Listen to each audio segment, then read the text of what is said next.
South Africans are working harder and taking home less in real terms, while the state continues to impose additional costs on households that are already struggling to survive. The recent inflation figures confirmed what our people already know from their shopping baskets. Consumer inflation reached 5% in June 2026, up from 4.5% in May, with transport and fuel costs among the major drivers of the increase. The price of fuel does not remain at the petrol station. When fuel becomes more expensive, the cost of transporting food increases, the cost of commuting to work increases, the cost of producing goods increases, and ultimately, the price of almost everything rises.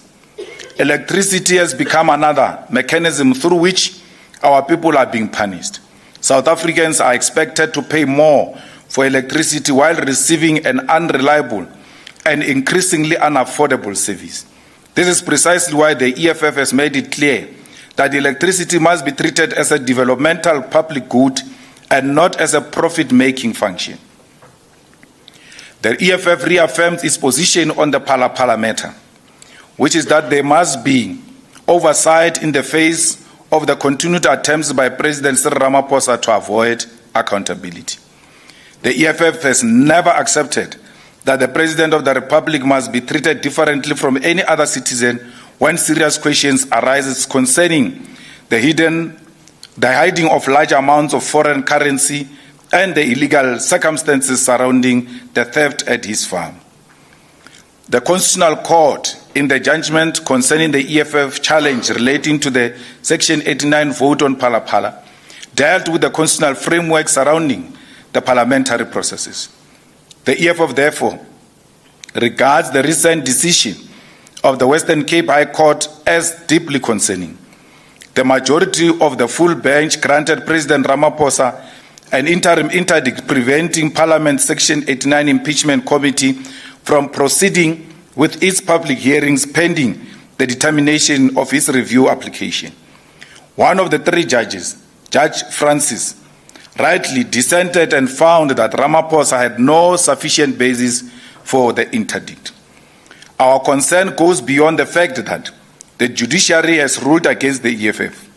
Our concern is that the judgment potential establishes a dangerous principle whereby a court can interrupt a parliamentary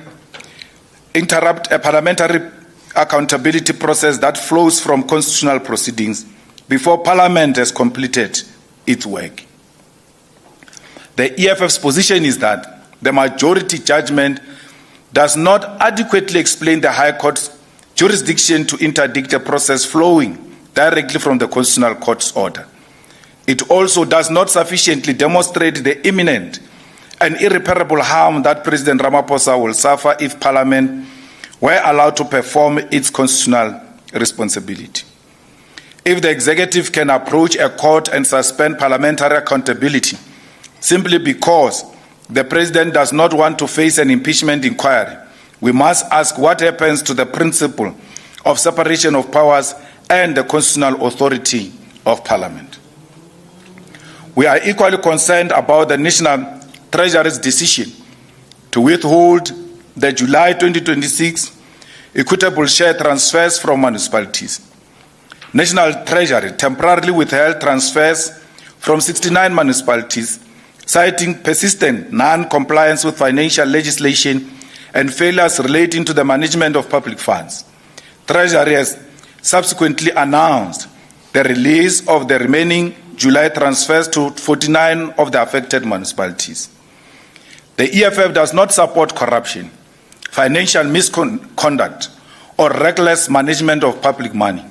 However, Treasury cannot use the people of a municipality as a collateral damage in a fight with incompetent municipal administrations.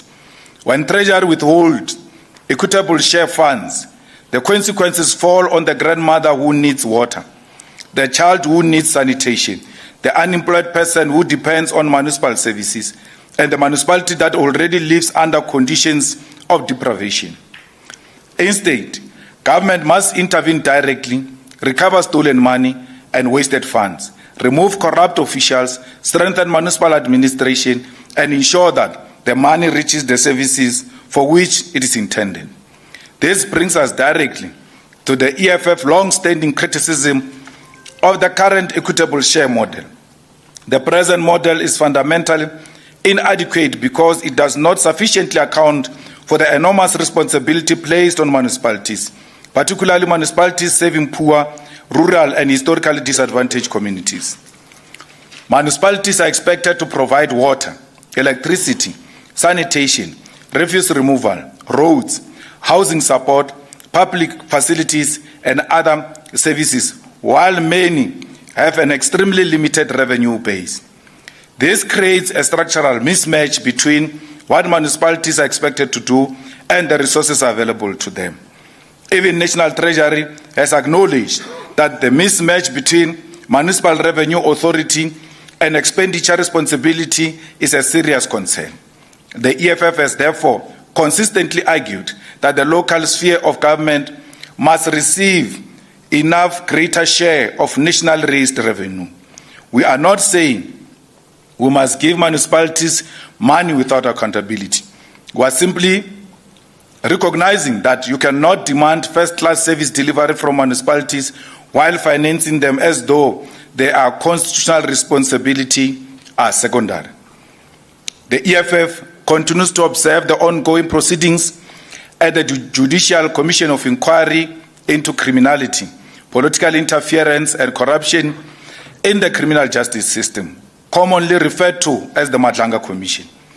As an organization, we remain in support of all efforts to uncover the rot in our criminal justice system, as has been demonstrated in the ad hoc committee to investigate allegations made by Lieutenant General Nhlanhla Mkhwanazi, wherein our participation enhanced the work of the legislature to expose and hold accountable those who have corrupted justice.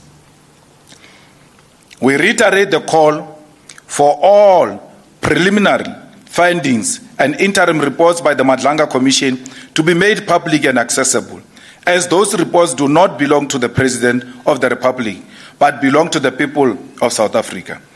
To handle preliminary findings and reports with secrecy undermines the constitutional principle of transparency and risks selective and politically motivated conduct as it relates to prosecutions and arrests related to the work of the Commission.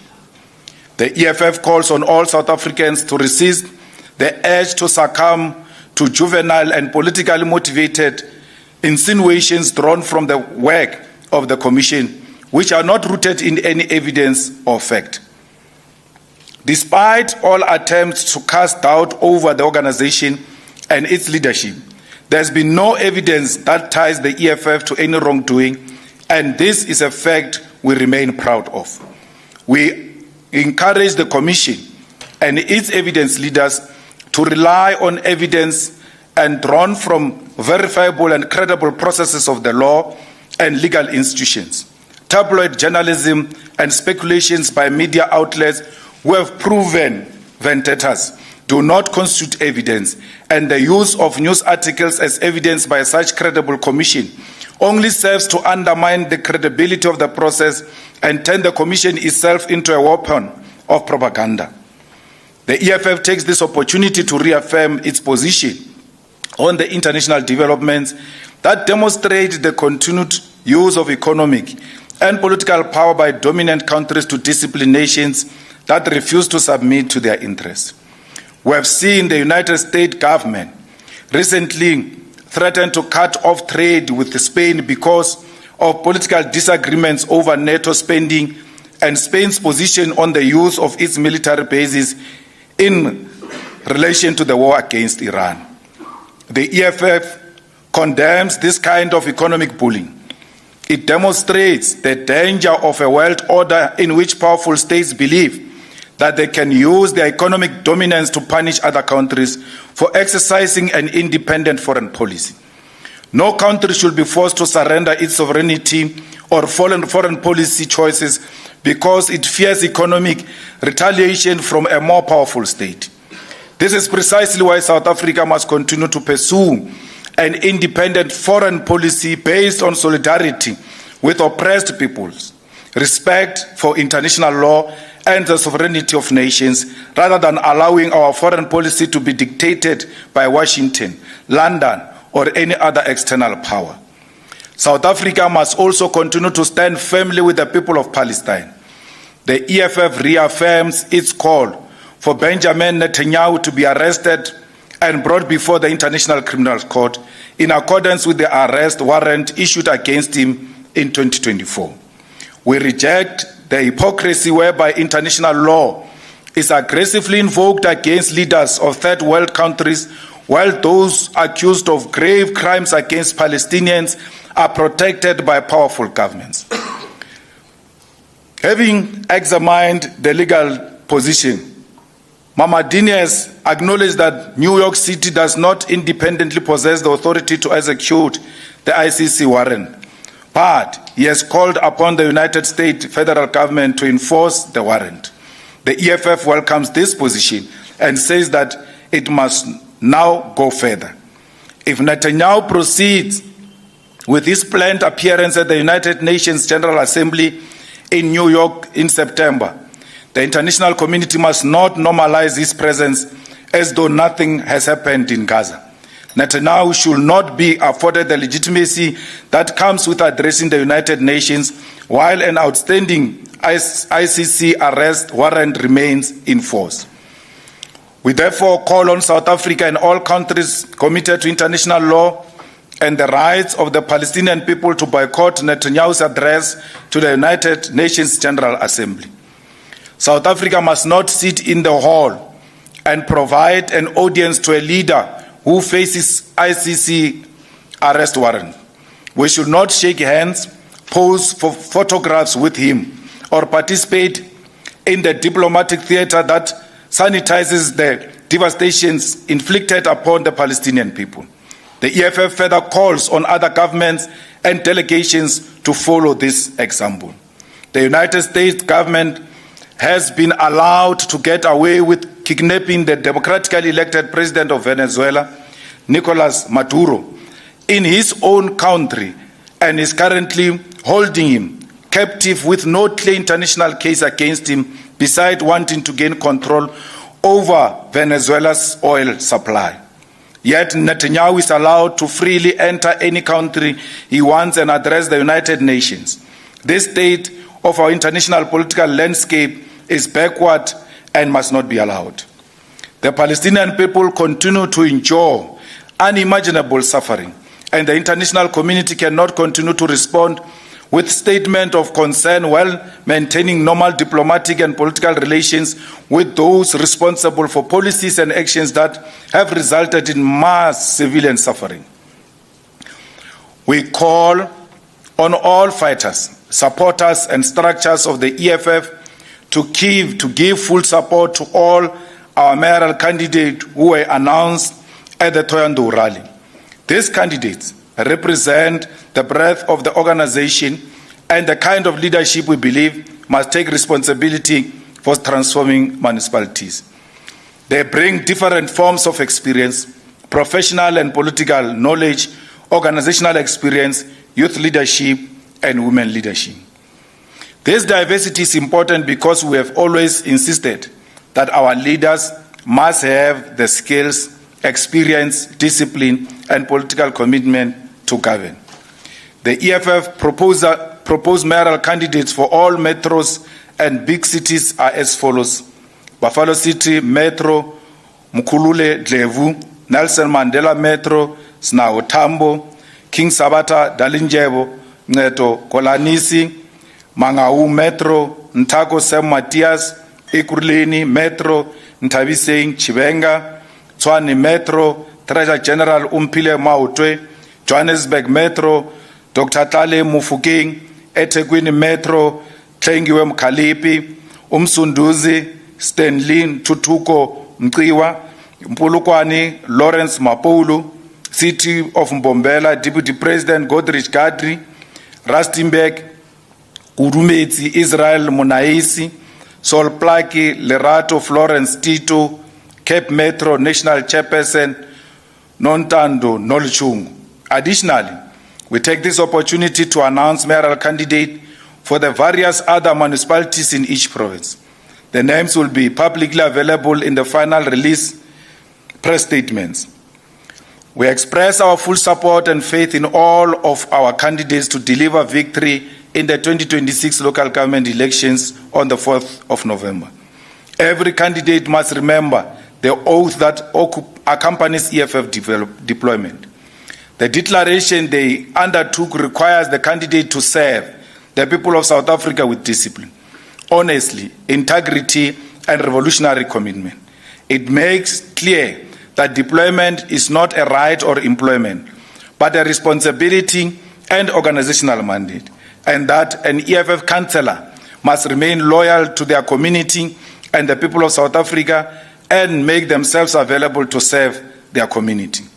This is the standard we expect from every person who wears the red beret into a municipality.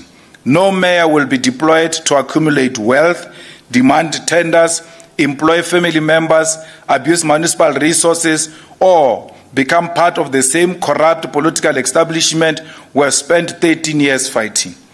We are now entering another decisive phase of 2026 local government election campaign, and the EFF calls on every eligible South African who is not registered to vote and every voter who has changed their residential addresses to use their final voter registration weekend on the 1st and 2nd of August to register or update their details. We must therefore not wait until election day to discover that our names are not on the voters' roll or that our registration details are incorrect. I call upon every fighter to take responsibility for at least one person. Go to your family members, your neighbors, your friends, your colleagues, and the people in your communities. Ask them whether they are registered and help those who have not registered to do so. Our people must understand that registration is the first step towards using the vote to change the conditions under which they live. If you are angry about the price of food, electricity, and fuel, register. If you are angry about unemployment, register. If you are tired of sewer in your street, unsafe roads, water shortages, and corruption in municipalities, register. If you want functioning people's municipalities, register and register to vote EFF. Victory or death, we are going to win these elections. I'm not the type you will say things I don't question. I will question. Skosana said we must call judges. You remember that? Skosana said we must call judges. I said, you can't say judges. You must say a name because judges is huge a concept. It includes the whole judiciary. And when it comes to judiciary, you must be very specific when you attack it. You must not just be using a blanket approach towards all the judges because that thing is the last line of defense. If we delegitimize that sphere of government, we must know we're all in danger. So, Skosana, which judge do you want us to call? He says, Juluis Malema. Juluis Malema is the one who's criticizing judges. Now he says, we must not call judges. You see, that's the problem of people who don't think. I ask you, which judge we must call? You say Juluis Malema. Am I a judge? I'm saying to you, I thought he doesn't understand English. I even said to him in Zulu, Faki gama baba. That's how we work here. I gave him a name because he's a coward. They are all cowards and they behave like they're brave. I said, do you want to call Judge Ledwaba? You must go and listen to those things. They're recorded in that thing of parliament where they record everything. I said, you want to call Judge Ledwaba because everybody here speaks about Judge Ledwaba, that Judge Ledwaba has been given a bribe, Judge Ledwaba gave bail, is that the person you want us to call? He couldn't budge. He went to Twaka. Tomorrow I'm going to be blamed that I said they must not call judges. When I called, which judge? He was going to put a name and I was going to say, why? Why this one?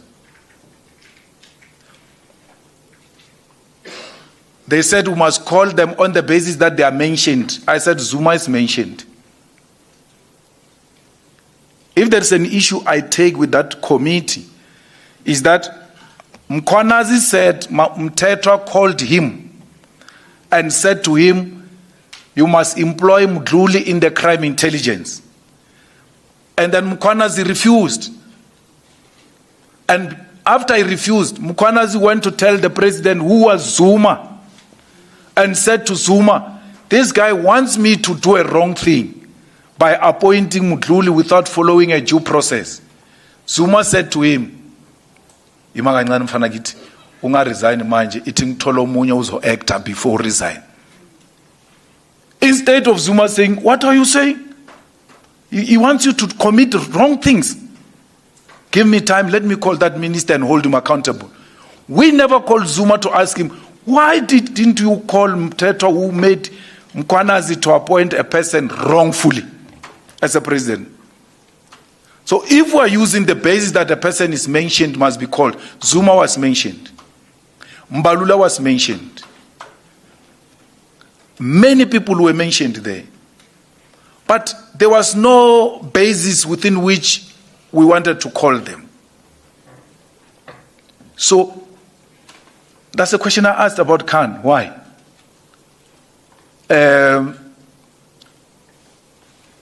So the young man goes there. All of you make an issue about me for obvious reasons, because I make you trend. If you write about your grandfather, you will not even trend. Where they say Malema, you just jump. You don't process anything. This guy says, I got called into a meeting with those guys of cigarettes in KZN. I forgot their names. He was called by Zuma's PA into that meeting in Durban. He was sitting in the meeting and they said to him, why do you trouble our guy? As he's still trying to justify himself, they take out a phone and call Khan and put Khan on the speaker and make him to talk to that guy. Those guys don't trend. Zuma doesn't trend.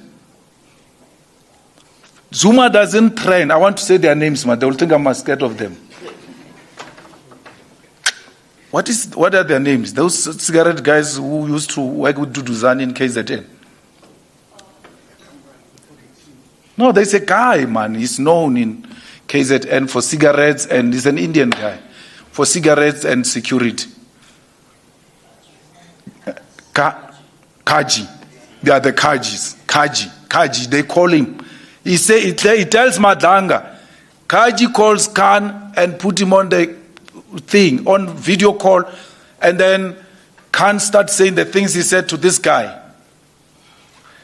Kaji doesn't trend. I'm asking you the name here deliberately. You don't even know it. A name of a person who called a member of an ad hoc committee to speak to Khan. That is not a problem to you. Zuma, who organized that young man knew that if he's called by that lady of Zuma to a meeting and he doesn't go to that meeting, the job is finished. Zuma doesn't trend for organizing a meeting where they try to squash Khan's case with Kaji in the corners. It's not an issue, that. But it's like, I organized a meeting for that guy. That guy mentions that thing, all of it, in the Madlanga Commission, and then says, outside all of that criminality, says Malema is the one who stopped the ad hoc committee to call Khan. That is a big issue. We all refuse to think, how can Malema stop the whole committee?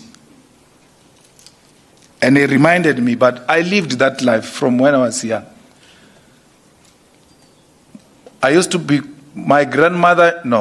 My parents used to be called to school because I caused a strike that lasted for more than 3 months. So parents had to be called. And we're in a school where learners were more than 1,000, overcrowded. So when they call parents, I've got two options, either to send my mother or my grandmother.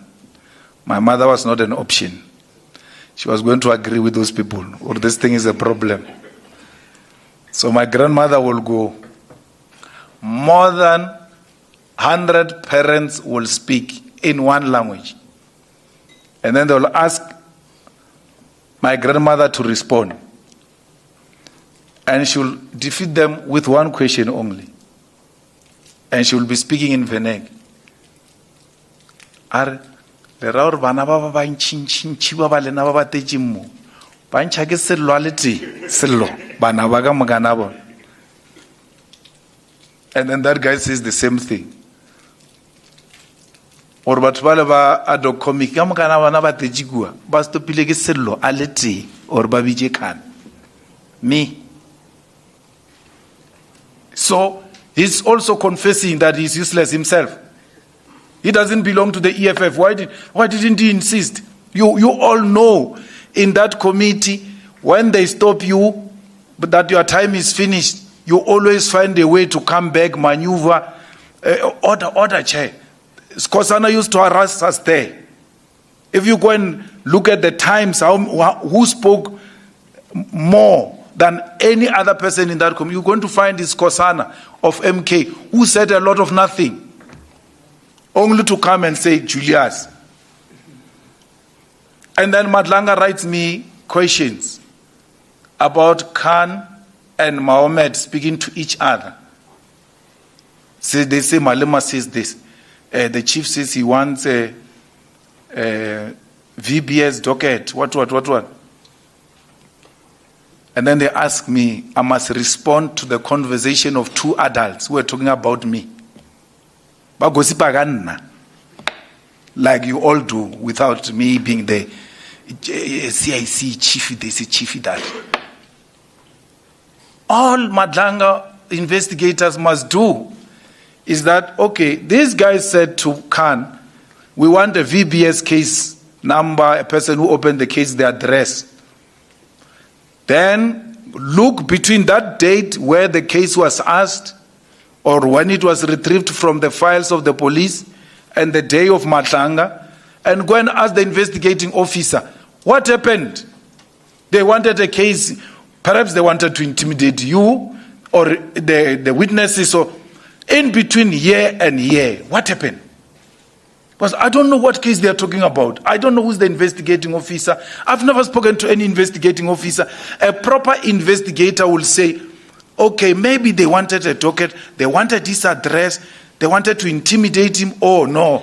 They wanted to offer him money, oh no. Let's go and find out from him. Has there been anything from Malema to you since you opened this case? Has there been anything to any witness since this case was open? I've never done anything like that in my life. Khan goes to a DC, the chair is Ntlanhla Mkhwanazi. They say Khan was looking for that case because I was going to help him with his DC. With Chakalson, by implication, he implies that I did that. If I did that, I did it with Ntlanhla Mkhwanazi then. Because Khan was cleared by Ntlanhla Mkhwanazi, who came to the committee and said, actually Khan deserves an award from SAPS. That's Ntlanhla Mkhwanazi saying that about Khan. That's Juluis Malema saying that about Johnson. No one says, look at this, look at this. Why did Mkhwanazi say Khan deserves an award? The same way you say, why did Julius say Johnson is Winnie Mandela? Why are you not saying, why did Ntlanhla Mkhwanazi say Khan deserve an award from SAPS for saving the day on that day? And you want me to listen to what you are saying when I know that you are full of hypocrisy, inconsistent, and full of vendetta. And you think what you are saying can get to me? No inconsistent person will ever get to me. No one. I'm giving you a typical example. In the same committee, I say, Johnson, you are like Winnie Mandela. Then more information gets revealed in Madlanga. Look at this Julius. Look at this Julius. In the same committee, Nhlanhla Mkhwanazi says General Khan deserves a SAPS award for saving SAPS on that day. More information gets revealed in Madlanga. No one says, look at this Mkhwanazi. Look at this Mkhwanazi. And I must respect your views. You think I don't know that you are wishing bad things for me? Like whoever says, is the EFF image damaged by those allegations that got revealed? Which allegations? Which allegations got revealed where against the EFF? And you say perception is everything in politics. Fine, I agree with you. But which perception did you use? Which measure did you use to measure that there is a negative perception against the EFF on the basis of what was revealed in Madlanga? Because if I will tell you there is no negative perception, and you ask me, what am I using? Toyando. I'm using Toyando. It happened after Madlanga. I'm using June 16. Union building. It happened after Madlanga. What are you using? Whatever. Without using any signs. Not what are negative perception? What are you using?